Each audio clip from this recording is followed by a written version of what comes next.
Era uma noite estrelada em Belém, quando a profecia antiga começou a se desdobrar. Uma estrela brilhante iluminava os céus, guiando os magos, sábios de terras distantes, até a pequena cidade onde o Messias deveria nascer.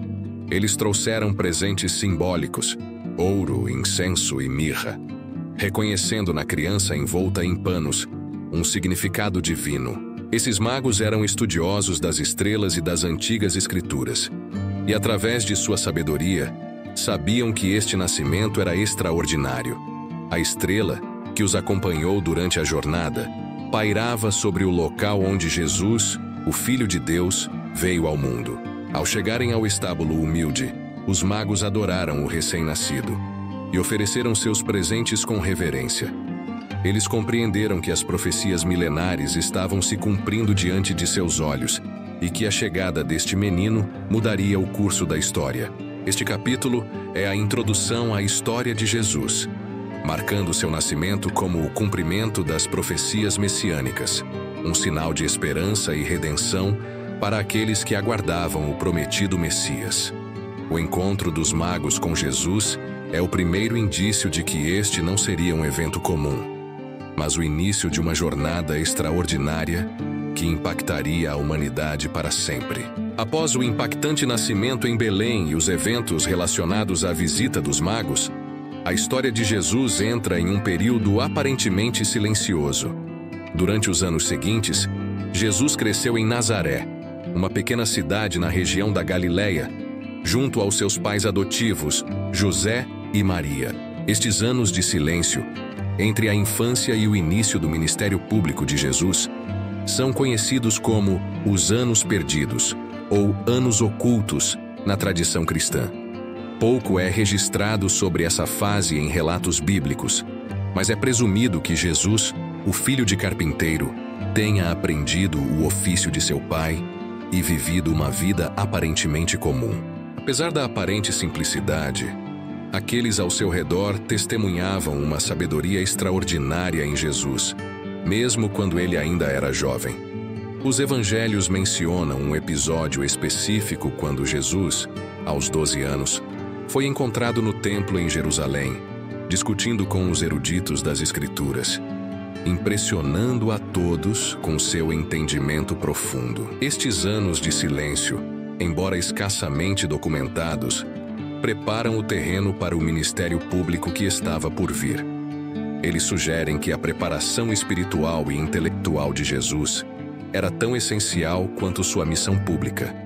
Este capítulo serve como uma ponte entre a infância de Jesus e o início de seu ministério, mostrando que mesmo em tempos aparentemente comuns, algo extraordinário estava se desenrolando nos bastidores. Chegou o momento crucial em que Jesus, aos 30 anos, buscou João Batista no Rio Jordão para ser batizado.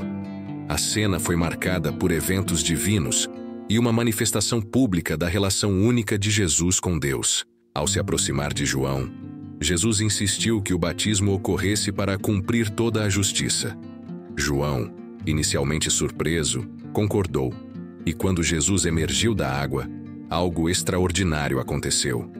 Os céus se abriram, o Espírito Santo desceu sobre ele como uma pomba, e uma voz celestial proclamou: "Este é o meu Filho amado, em quem me comprazo." Esse momento de batismo não apenas simbolizou a consagração de Jesus para seu ministério, mas também revelou publicamente sua filiação divina e a presença do Espírito Santo. Foi uma confirmação divina da missão de Jesus na terra. Após o batismo, Jesus retirou-se ao deserto, onde enfrentou tentações, fortalecendo sua determinação e resistência para o ministério que estava por vir. Em seguida, ele começou a pregar nas sinagogas e nas cidades da Judéia, proclamando a chegada do reino de Deus e chamando as pessoas ao arrependimento. Seus ensinamentos eram profundos, suas parábolas cheias de significado, e seus milagres eram testemunhados por muitos. O início do ministério de Jesus foi marcado por uma autoridade que transcendia o comum, atraindo multidões e deixando uma marca indelével na história espiritual da humanidade. Este capítulo destaca o batismo de Jesus como um ponto crucial na sua jornada. marcando o início do ministério público que impactaria as vidas de muitos e cumpriria as profecias antigas. A manifestação divina durante o batismo serve como um selo de aprovação para a missão especial que Jesus veio cumprir na terra. Com o início do ministério público de Jesus, uma série de milagres extraordinários e ensinamentos profundos marcaram sua jornada pela Judéia, Galiléia e além. Seus ensinamentos eram revolucionários, redefinindo conceitos tradicionais de moralidade, justiça e relacionamento com Deus. Jesus frequentemente usava parábolas, histórias simples com significados espirituais profundos, para transmitir lições sobre o reino de Deus e a natureza divina. Suas palavras eram cheias de compaixão e sabedoria, desafiando as estruturas religiosas da época e oferecendo uma visão transformadora do relacionamento humano com o divino. Além dos ensinamentos, os milagres de Jesus eram sinais tangíveis de seu poder divino. Ele curava os doentes, devolvia a visão aos cegos, fazia os coxos andarem e até mesmo ressuscitava os mortos. Esses milagres não eram apenas demonstrações de poder. Entre os milagres mais conhecidos estão a multiplicação dos pães e peixes para alimentar uma multidão faminta, a cura de um homem possuído por demônios e a transformação da água em vinho em um casamento em Caná. Cada milagre contava uma história por si só, revelando a natureza redentora de Jesus e apontando para o reino de Deus.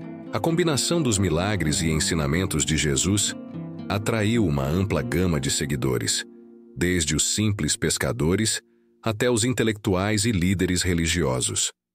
No entanto, também gerou resistência e oposição por parte daqueles que se sentiam ameaçados por sua influência e desafiados por sua mensagem transformadora.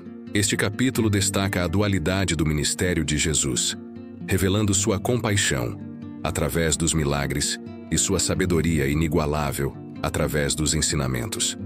Cada milagre e palavra proferida contribuíram para a construção do legado de Jesus como um mestre e curador divino, cuja mensagem continua a ressoar através dos séculos. À medida que Jesus continuava seu ministério, confrontos e oposição começaram a surgir. Seus ensinamentos desafiavam as normas estabelecidas, questionavam a autoridade religiosa da época e atraíam uma atenção cada vez maior, nem sempre positiva.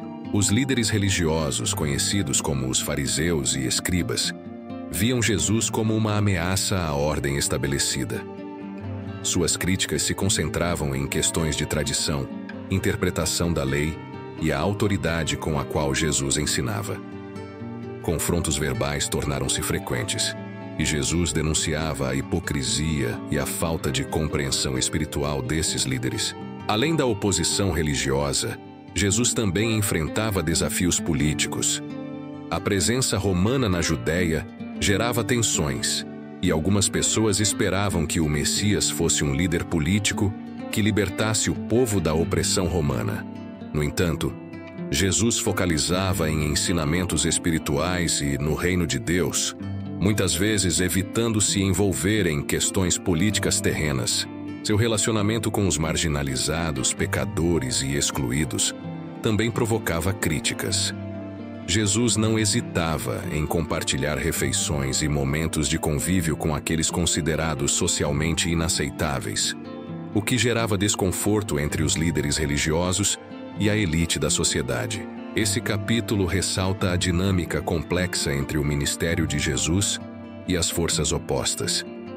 Ele enfrentava não apenas desafios religiosos, mas também expectativas sociais e políticas que divergiam de sua missão espiritual.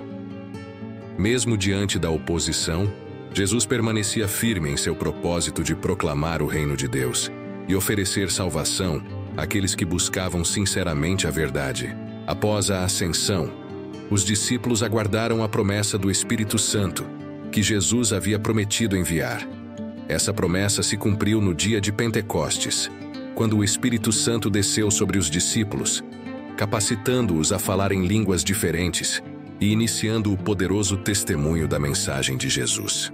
40 dias após a ressurreição, Jesus ascendeu aos céus diante de seus discípulos. Antes de partir, prometeu o Espírito Santo e deixou a responsabilidade de espalhar sua mensagem aos seguidores.